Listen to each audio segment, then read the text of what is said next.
Well, welcome to this, which will be the second to last edition of our shows that have been devoted to revealing insights never previously considered regarding the seventh and final Mow'ed Miqra, that of Sukah, which means shelters. It has been a remarkable voyage of discovery. We have learned so much about what this day represents that is really unheralded, that no one had previously considered, and that it brought us right back to Eden, to the garden, and to a show. I will tell you that Friday Family Hour program, where we pondered the implications of what we were told transpired in Eden, was one of the most profoundly revealing, enlightening, empowering, enriching times that we have had in the 24 years that we have been together. I should reveal here off to my, I guess this would be my left here now for on our screen, and to my left in person is Shannon. And Shannon, this will be Shannon's last chance to be with us. He has been here for the celebration of Sukah. What a perfect time to do this. He's the man that was so giving of himself and so committed to the family that at the first opportunity he had, he visited so many of us. He has traveled across the country a couple of times, from east to west, from north to south, and has met so many remarkable contributors in this covenant family. Yes. And to do so, particularly after the shakeup that was so vital to galvanizing who we are. Right. And to finding the most extraordinary people, like as you said, the meeting with Kevin was exceptional. The meeting with Mariah, extraordinary. Yes. The meeting with Kirk, yes, with Dr. Jeff, with Bill and Jake O'Brien. yes. That you met some people along the way, with JB. Yes. That were just exceptional. Where every moment of that time together was a celebration of what we have learned and are learning about Yahweh. Yes. And experiences you wouldn't exchange for anything. No, I would not. And here you are. You were able to come into Wookiee and Asher world with Leah and myself, and with Rich. And I think it's been a rich experience. It really has. Yeah. You've gotten to see how we live, which is pretty focused on a single thing. Yes. We wake up in the morning, we are all Yahweh all of the time until well after the sun sets at the end of the day. Yeah. This is the real deal. This is, I kind of feel guilty a little bit. I'm vacationing, having fun, meeting everybody, and which you should be doing. We're celebrating Sukah. Yes, and it's I'm seeing everything real time by being here. Okay, on and off the camera, and it's totally focused on Yah, and I love that. Yeah, we have a job to do, and no matter what gets thrown in our path, the job requires removing obstacles. And to clearing the way for more people to recognize who Yahweh is, what he is offering, what he expects in return, and how he accomplished so much that is beneficial to us through his beloved son, Dode. And, I think that trip that you shared on your road trip through meeting so many interesting people was one of the most endearing. And then you were a full participant in the one that was among the most revealing. So it's been a wonderful time here with you. Asher is trying to make sure you stay. She's guarding the door, and Wookiee is in your lap. So it's concluding as it as it should. So we've been delighted, and now we're going to continue our story of Sukah and see what else we can learn about this glorious time with Yahweh. Because what we have found, and your stay here in our little island paradise, this garden that surrounds us, and it is a joyous garden that we live in the midst of, is a taste of where we are going. And that's really what Sukah represents. It really means nothing more, nothing less than Yahweh has a comprehensive plan to take us back to the place that all began, but without malcontents, no mother goddesses, no dimwits that aren't willing to think it through, no twisting of his testimony, no hiding oneself because somebody is uncomfortable being exposed to Yahweh. No blaming others for being led astray. Right. We're returning to a realm of no religion and no politics, and no conspiracy and no militarism, where it's just us and Yahweh. Not a lot of us either. Right. And we're re-entering the garden. Everything that we have been told from the story that transpired in the garden, all the way to our return to the garden, is one cohesive story about what Yahweh wants to achieve with us. And if you know what happened in the garden and know how to deal with that in terms of the circumstances we face today, then perhaps you're among the few who are prepared to enter that garden, exposed to Yahweh, comfortable being exposed to Yahweh. And that is really the message of this story. Are you like Adam and Chakmah, who had to hide, who had to cover themselves up? They didn't want to be seen. Just like the children of Israel during the beginning of the Exodus didn't feel comfortable being exposed to Yahweh. Told him to go away. Didn't want to hear his booming voice or see his brilliant light ever again. Right.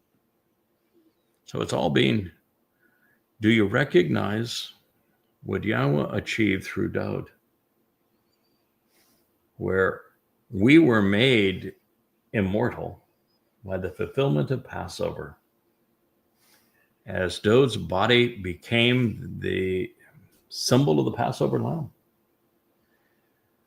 And that by being immortal, we don't have to fear death. And that he then took our guilt and carried it into Sheol on his nephesh soul, such that we don't have to be uncomfortable exposed to him. I mean, you can't get much more exposed to Yahweh than you have been here in our little island garden home, because it is all we do all of the time. And the more we're exposed to him, the more comfortable we get around him, the more we enjoy him. I had the opportunity, as I said, Shannon, to you just a moment ago, to have to actually drop it down from here to here for the show. Normally, I try to build it up so that I'm, properly enthusiastic sharing God's message, but I had to drop it down a lot, because Rich and I spent the last 40 minutes or so reading and discussing 2 Samuel 6. And I want to tell you, it was written, every word of that was written now, right now, in our situation here. And oh my God, does Yahweh and Dowd have our back? Yep. And are some people in serious trouble? Oh yeah. Mm-hmm. Yeah, you ought to be. It is for the ones that are out there worried about their 401ks. You got more to worry about. You got more to worry about than that. Yeah, it was. It is. It was. It will be. Extraordinary. It's one of the most extraordinary prophecies. You just read it and say, oh, yay. It was all laid out there. And not a soul understood it until this moment. And the moment we're finished with our Sukah presentations tomorrow, we're going to start right into that, because it's riveting. It's so uplifting. It's so encouraging. It's so transformational and affirming that we know right who we are and what our role is in all of this. And Yahweh goes so far as to say that everyone associated with this, he's extolling, he's commending, he's uplifting, he's blessing. Because this role is so important at this time, and to his son, who's now, as you read this, he is fully engaged, completely supportive, totally understands exactly what we're achieving together and how we're going to make it so. And well, it's truly beautiful. So with that, let's finish our thoughts on Sukah. Yep. It says, by Sukah. Now, Sukah, what is Sukah? We've gone through this in previous shows, but as a reminder, if you want to know the meaning of a noun or a title in Hebrew, where do you go? Where do you go, Shannon? If I say that I want to understand what the word Sukah means, what is this most valuable thing I could go to? The root word? The root, not just a root, the verbal root, The actionable root. Okay. Vivid, actionable things define words. Words are the way that we come to know and appreciate God. Right. And everything with God is actionable. You can't sit on your duff. You're either engaged in the process or you're nothing. Yes. You know, one of the things that is really interesting about this fellow that we're going to meet called Obed-Edom is Obed is based on the Hebrew word for abad, which means to work. Okay. And Edom is based upon the Hebrew word for Adam, the man. The man works. So actionable things, you want to be with God, work it. What did you first do when you heard me on Coast to Coast with George Norrie? I worked at learning. You went to work, right? You went to work. You prioritized learning. You devoted the time to knowing, and then you did something that so few people can do. You went from knowing to understanding. And understanding is where the power is. Yes. So you want to understand what Sukah represents. The first thing that you should do is go to the verbal root. And there is one. It's Sakak. And you probably know now what Sakak means. Covering. Covering. Yeah. Yes. And so it's with covering, by protecting, by enclosing. And should you want to go from knowing, and that's how you know what Sukah means. There's something more valuable than knowing what Sukah means. It's understanding what connections we can learn from it.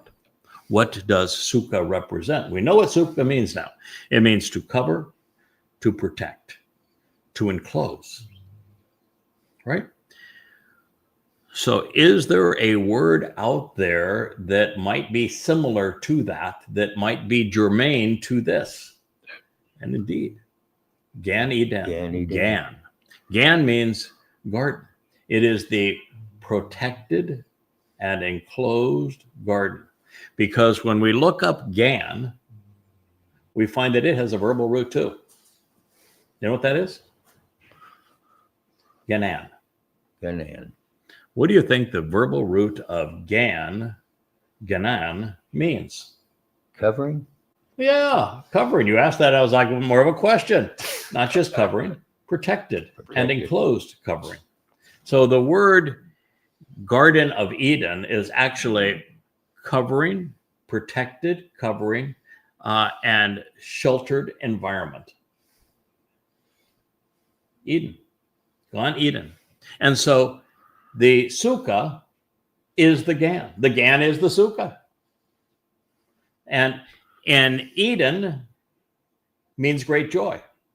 So we are being taken to the sheltered enclosure of great joy. Sukah is a return to Gan Eden. Now, that's rather profound, isn't it? Yes, So all these people out there building huts, and they're going to be more exposed to the elements, they got it all wrong. Right. It's about celebrating life protected and sheltered by Yahweh and a place of great joy. Yes.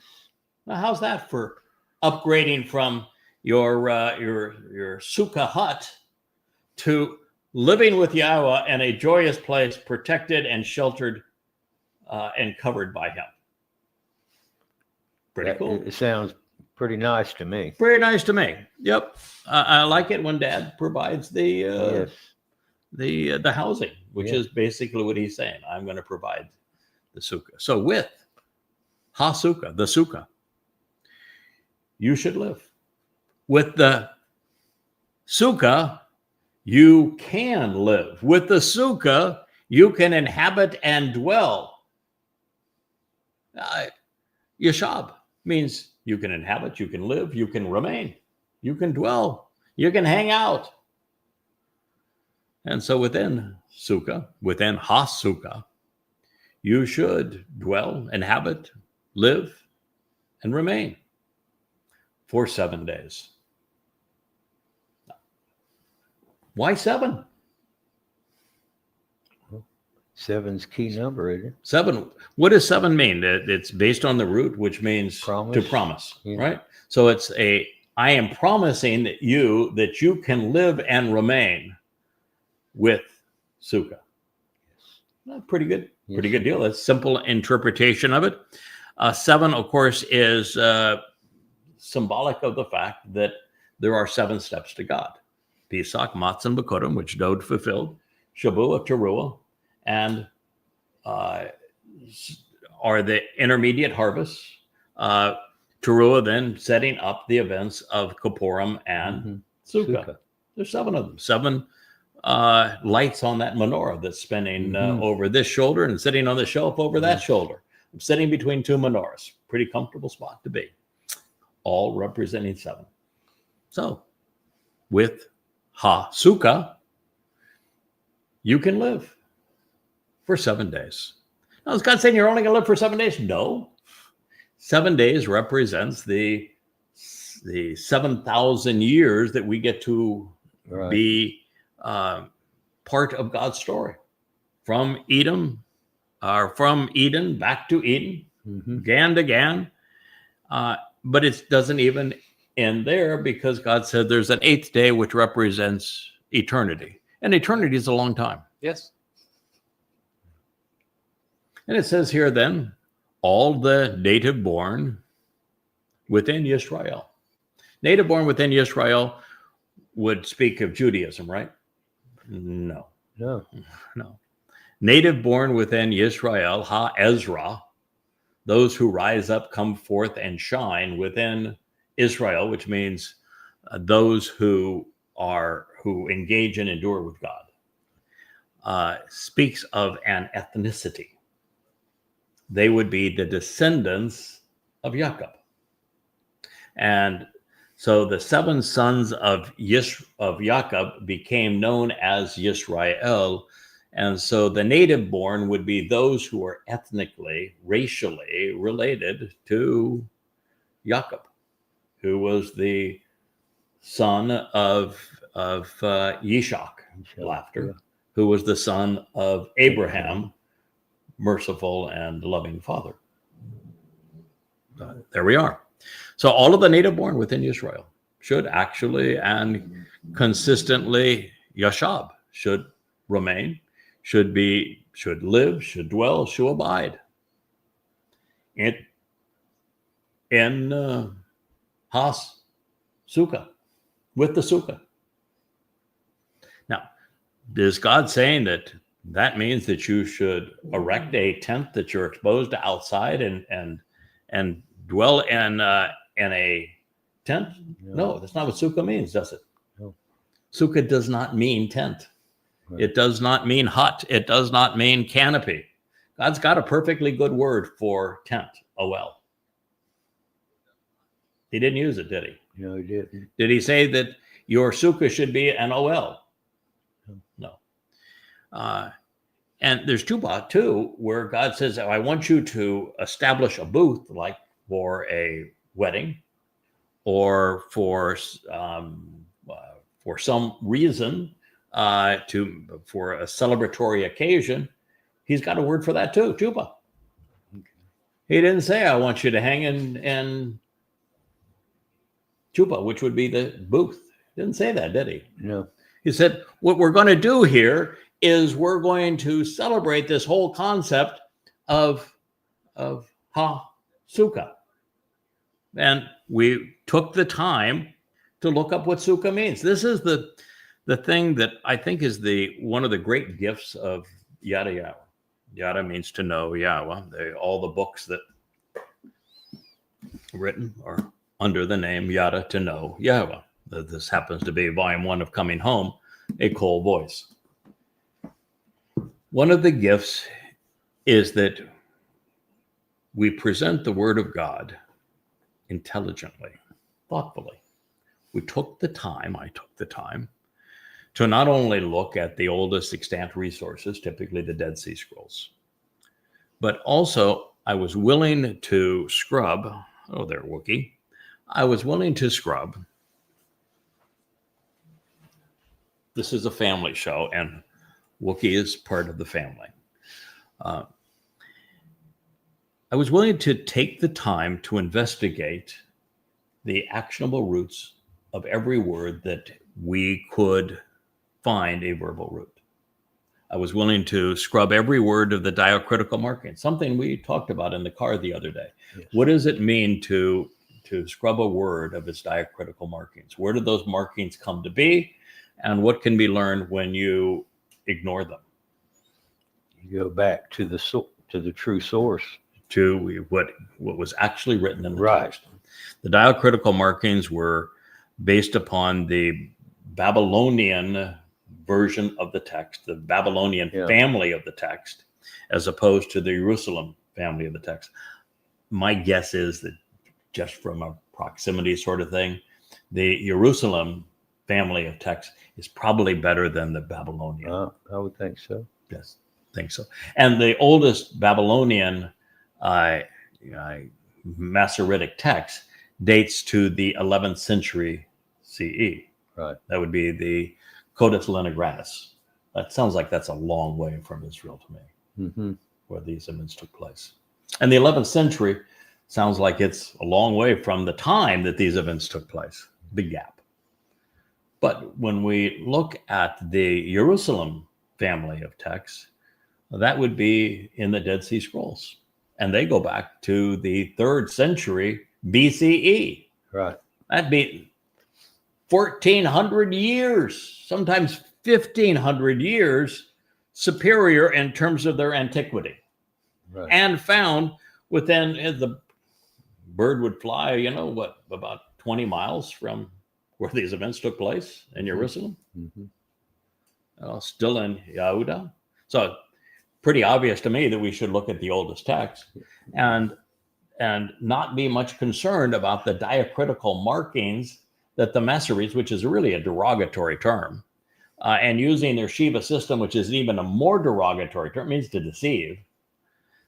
Why would anybody view them as experts writing on that text as opposed and analyzing it from their jaundiced Talmudic perspective, when you can go right to the words that God wrote and strip them of that religiosity and then study them? And so you can look at every word that is written similarly.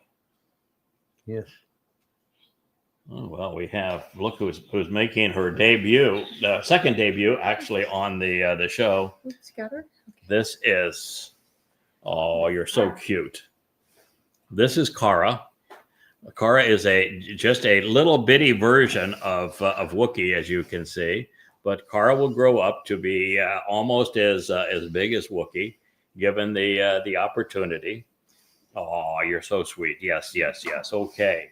Kisses all around. Okay, we interrupt this podcast. So we interrupt this podcast with Caroline, thank you very much. with a celebration of Thank you very much. family here, and you might say, okay, those aren't really family; those are. We know that, but dogs are extraordinary examples of love, of genuinely adoring their people, being dependent upon their people, contributing to family, adding joy. Although Wookie is not quite so sure that Kara is a contributor. Yeah, he is a young boy, and as a teenage boy, he thinks that Kara might have cooties. But she'll grow up, and you'll change your tune, and you'll view her as marvelous. So I scrubbed all these words of the diacritical markings so that we could just look at every word that is written similarly in the Hebrew text to develop definitions that were consistent with the words themselves. And then the next thing I did is to look at how the words were written in the original alphabet, because the original alphabet would enable somebody who wasn't otherwise literate to understand the words, because those words were drawn with pictures of things that we can all relate to. And so that is how we went about this process. And so we know that the Sukah, therefore, is a covered and protective enclosure. Now, on this property, I've got a number of covered areas, right? Mm-hmm. This loggia here, this beautiful covered patio over here, the one that's outside of the Sky office where we broadcast it from the Ocean Studio. We have lots of them, don't we? Yes. How do they compare to the protection and the covering that we're provided inside of the house itself with its 8 to 12 inch thick cement walls? Yes, it's not going to leak. Yeah, so we're a lot. If there was a hurricane here, would you prefer to be out there in one of the exposed, sheltered, covered areas, or would you prefer to be inside of the? I would like to be inside the house. Okay. Yeah, and that's the intent. Yeah, a Sukah is the most enclosed and protected and covered environment that you have available to you, not the least. So it's important to understand these words.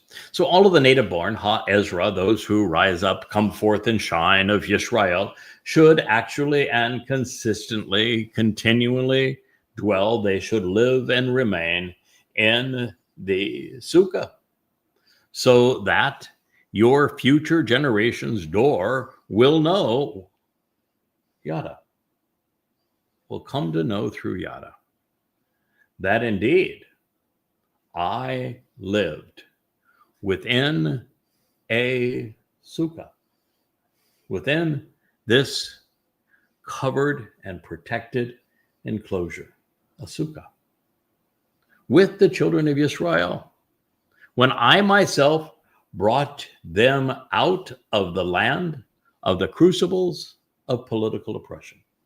Oh, it's I camped out with you. I was one with you. I want you to live with me like that. I want you to trust me to be your protection. Because when he brought them out of Mitzrayim and the little Mitzrayimers were off chasing them, what did God do? He protected them. Yes, he did. When they found all sorts of people that were nipping at them and wanted to kill them, what did God do? He protected them. And so God is saying, I camped out with you then. Let's camp out. I want you to be reminded of that journey. Now, I shared with, I think it was Rich earlier today. There's a reason that rabbis have all their Talmudic books open and they read them like books and they're surrounded by their Talmudic books. Right. But that they take the Torah of Yahweh and they put it inside of this enclosure. Kind of looks like Trump's White House, all gold and silver, and they dress it up like a whore. Right. And they lock it all up, and that even if you wanted to read it, you have to unroll it like a scroll. You can't read it like a book. And there's a reason they do that. And they keep their Talmud open. Why? Because the rabbis and Judaism are spoken favorably in the Talmud. And what does it say about the children of Israel and the Torah? Tells the truth. It tells the truth. Yeah. That they were rebellious, that they were obstinate, they were ornery, they were impossible to be around. The reason they don't want to read that, the reason they don't want to be Torah observant, the reason they called their Talmud a Torah is so they could pretend they were Torah observant and look at their Talmud that said, hey, you're just wonderful. And we're going to make a Hashem in our image, and it's all good. Love the rabbis, and yet in the Torah it says you're religious, man. You got nothing to do with me. You think you're going to speak for me when I didn't appoint you to speak for me? You're covered in leprosy. I've got a plan. We're going to carry out my plan my way, and it's because you've been obnoxious. And I'm going to work through people because you've been obnoxious. But anyway, what this says is Sukah, Sukah, Sukah, Sukah. It only mentions Sukah. It does not mention that we're going to be living in tents. It doesn't say we're going to be living in a chuppah. It says in a sheltered enclosure.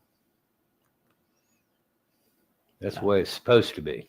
That is what it's supposed to be. Yeah. And that is what it says. I am Yahweh, your God. So according to Yahweh, the reason we Sukah is to remember that he Sukkah'd with us long ago. God camped out with his people so that we could camp out with him. Yahweh Yatzah, he liberated his children from Mitzrayim, religious and political oppression, and he's going to repeat that process come to Ruwach in year 6,000 Yah. Mm-hmm. That is the story. So then Moshe declared the word regarding Yahweh's eternal witness to the appointments, Mow'ed, to the children of Israel. We are in the concluding time of Sukah. And as we conclude the celebration of Sukah, and it will go in for us into tomorrow, we will acknowledge that Sukah is Yahweh's teaching, that he communicated this to Moshe and did so tangibly as well as with words, so that we could learn from it, so we could participate in it. And that Sukah represents something that is derived from the word of Yahweh. But also, Sukah is a Mow'ed. Mm-hmm. It's an eternal witness to the appointments. It is all about the restoring witness. So it is the restoring witness presentation of the eternal testimony regarding these appointments with our God. And it was communicated to the children of Israel, to the offspring of those who engage and endure with God. This is from Korah, called out, should never have been called, Leviticus 23:44.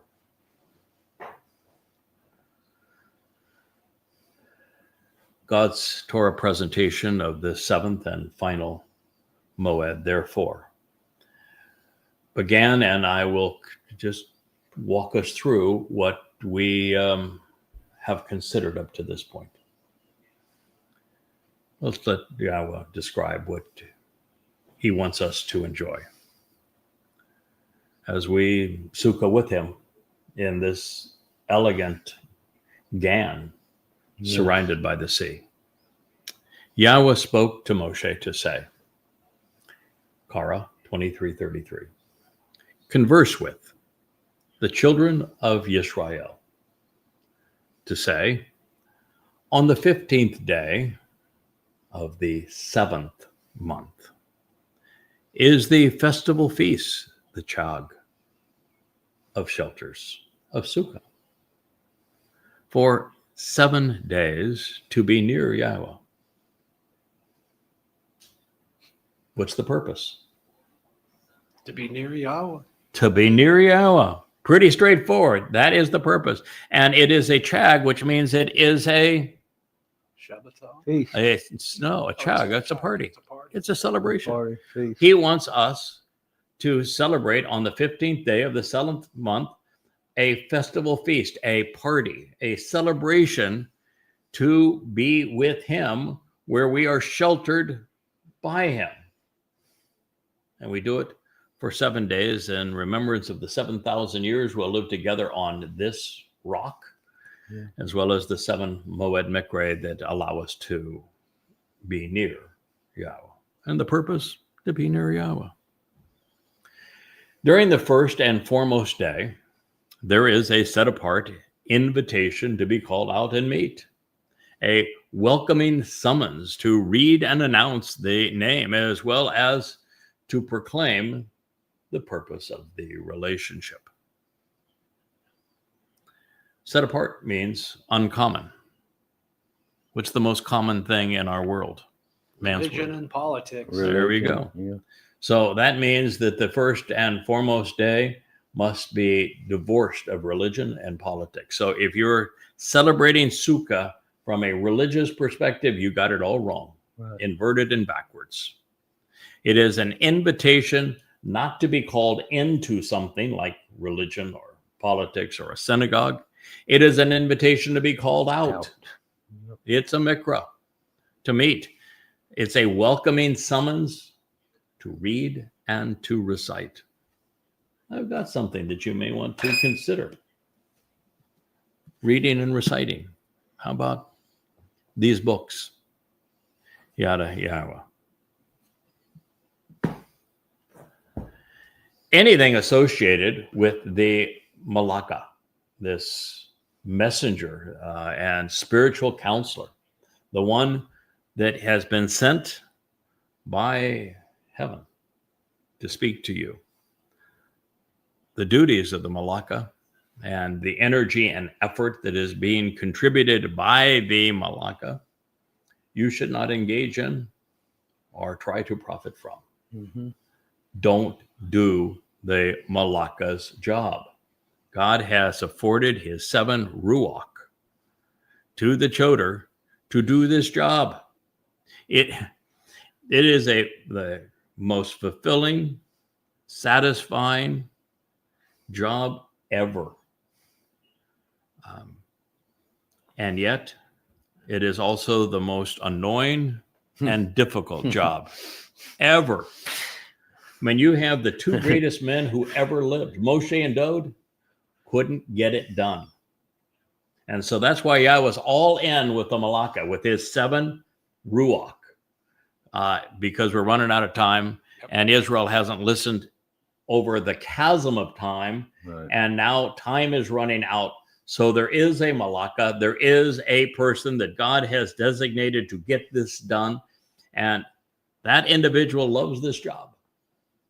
Satisfied with all of the opportunity and insights that have come through his 7 spirits and through his word. Don't get in the Malaka's way.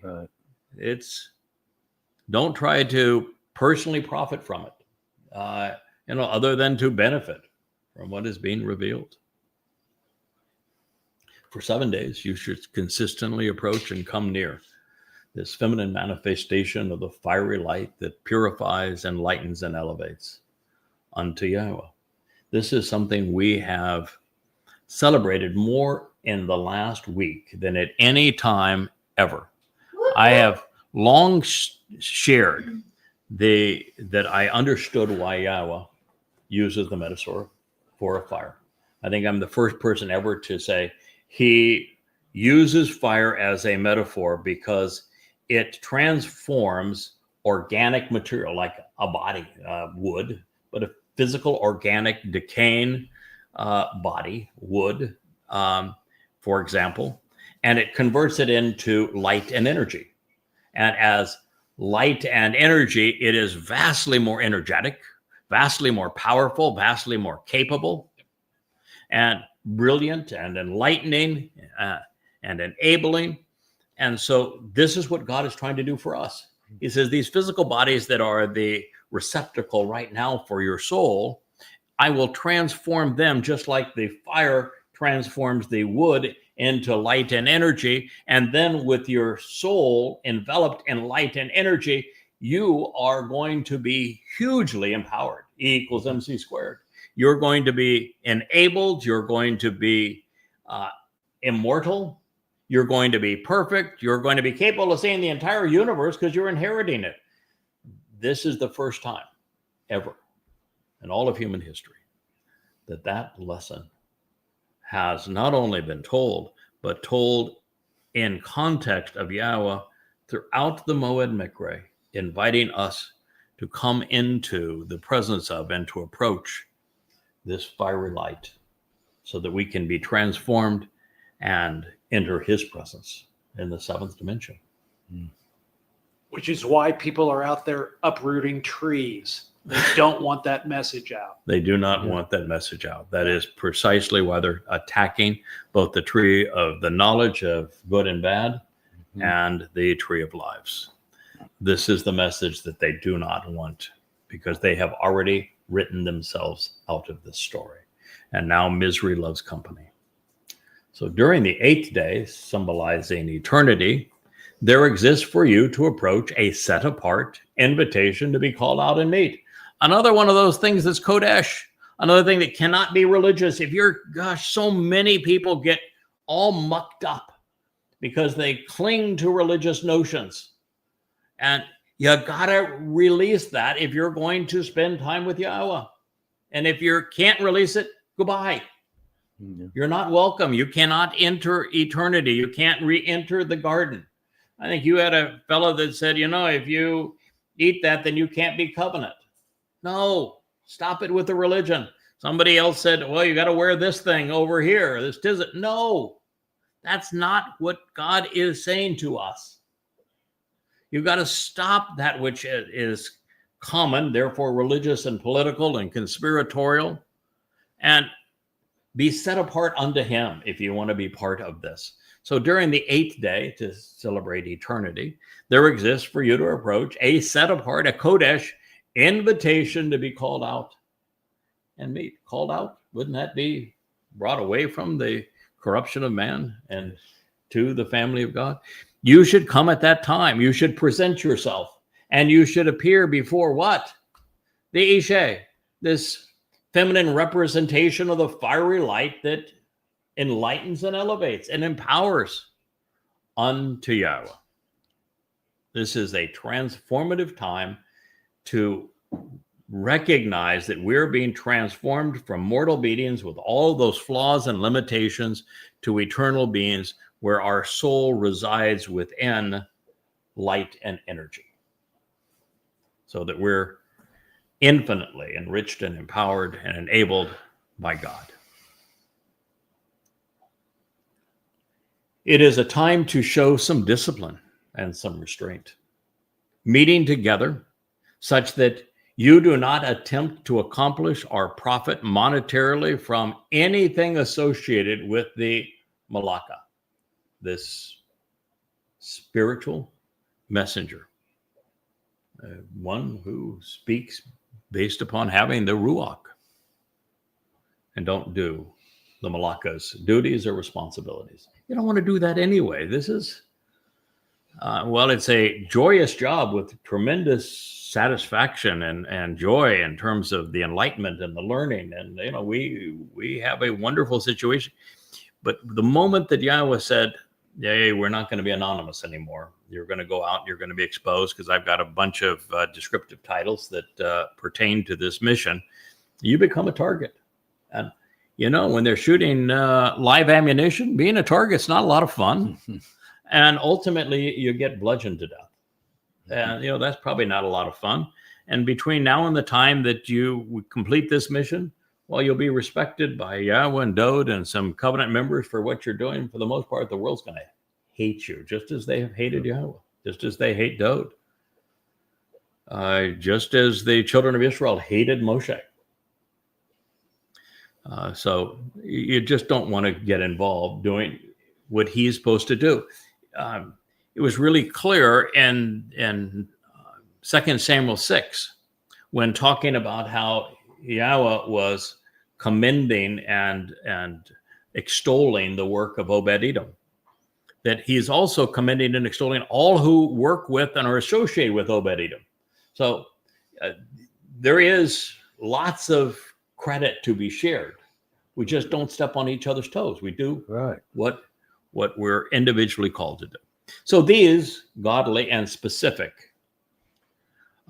restoring witness to the eternal appointments of Yahweh, the Mow'ed, which to offer the benefits of the relationship, Asher, you are intended, or you are invited to attend and to proclaim them. Kara, the basis of Miqra, right? And it's already up there as Mow'ed, which is means to ponder the implications of the restoring witness. So these godly and specific eternal testimony regarding the restoring witness of Yahweh, which to offer the benefits of the relationship, you are invited to attend, to proclaim them as, there's that word again, set apart and special, Kodesh. Miqra, in case you were wondering how Miqra is to be defined, what is the verbal root of Miqra? No. That's the singular of it is Miqra. Kara. And what did Kara's already here? You're invited to attend. You are summoned to meet. You are encouraged to read and recite.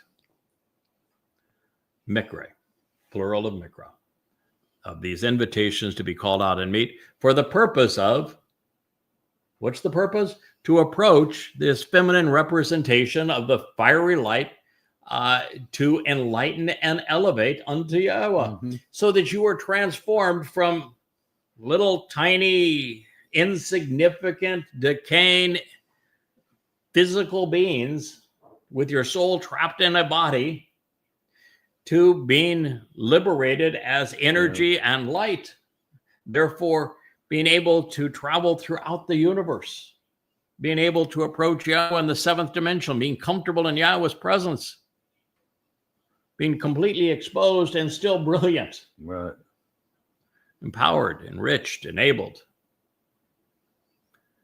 unto Yahweh to rise, to ascend, to be withdrawn, to be lifted up, to be carried away. What a beautiful presentation of the purpose of this Miqra. We are transformed by that fire so that we can ascend, so that we can be withdrawn, so we can be lifted up, we can be carried away, including by way of this gift of the sacrifice and a pouring out of the word day by day. For Sukah, there is a sacrifice, just as there was a sacrifice for Chag Matzah. There is a sacrifice for Chag Sukah. And it was the El, the ram, who made the sacrifice on Pesach for us to be part of the covenant family. And it is the Par, the Bakar, the bull, who makes the sacrifice now to enable this reunion and this pouring out of the word of Yahweh day by day. Right. In addition to the Shabbats, these times of promise to celebrate the relationship with Yahweh, and as part of your involvement in that relationship, even beyond, all of your vows and promises to participate, because of everything you have freely decided upon, you should contribute to benefit the relationship with Yahweh. God's saying, don't be a deadbeat. Don't be, oh, I'm in the covenant now. I can do whatever I want. I can go off and spew vomit all over it. I'm in the covenant, man. I'm there. Nothing doesn't apply to me. It's not gonna. No, I don't have to do it. Hell, you don't. Excuse me. You want to be in this covenant family? You engage. Look at Rich. I mean, you can't be a better example of that than Rich. That's right. You can't be a much better example of that than Leah. Yep. And she's devoted to this 10, 12 hours a day. You can't be a better example of that than Shannon. You went to visit everybody. offering your heart, studying this so that you could be the example that your son needed so that your son came to know Yahweh. And then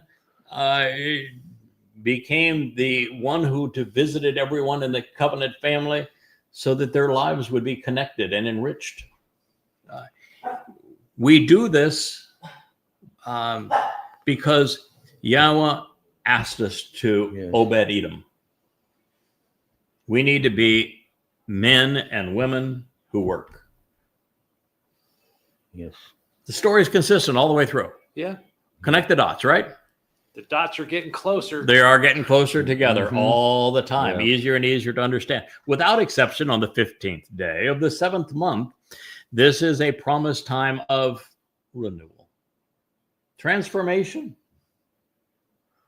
When you have gathered in that which is valuable to you from the material realm, and you should celebrate and revel in the festival feast of Yahweh for 7 days. Of course, what's the harvest? Teruah.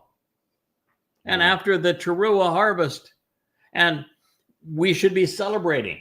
We should be engaged in this time of renewal. That which was valuable to Yahweh has not only been gleaned during Teruah, but Yahweh brought everybody who had the potential to enjoy this 1,000-year Sukah on earth into Jerusalem to benefit from the sacrifice of the Adamah Parah.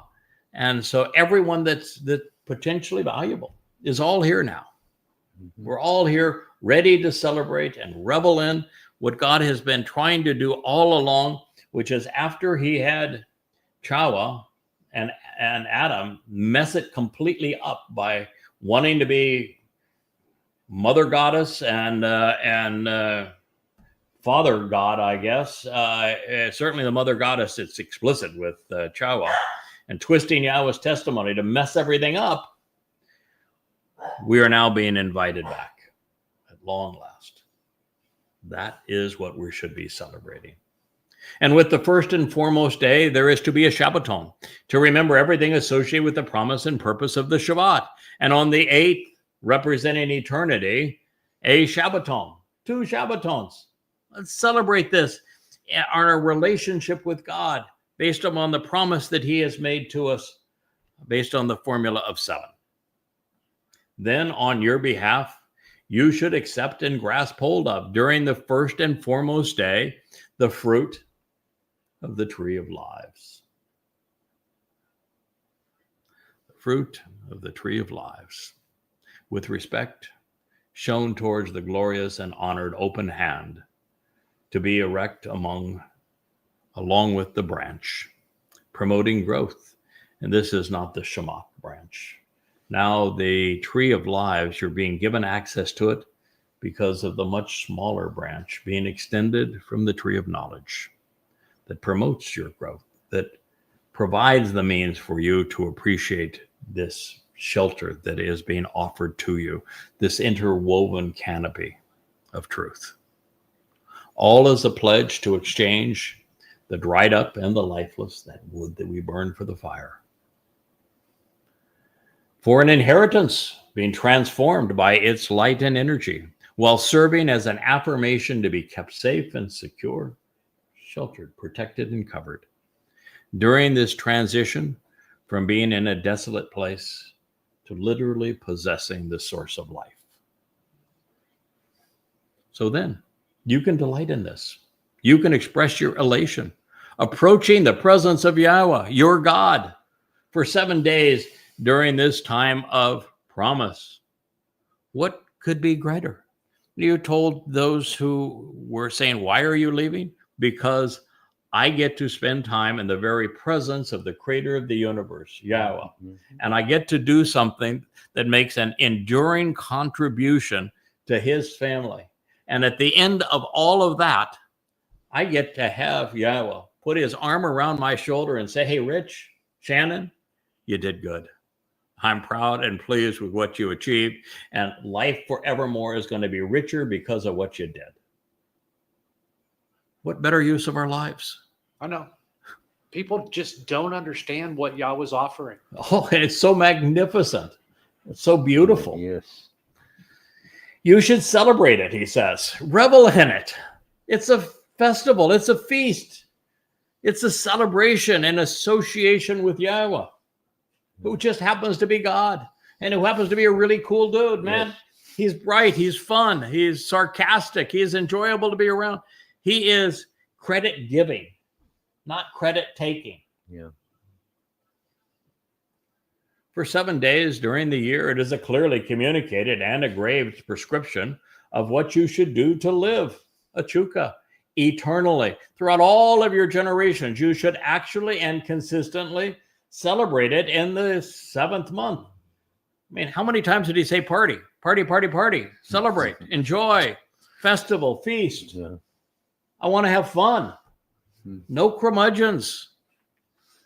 God, if you're going to say, no, liar, liar, I don't like you anymore. Well, go away.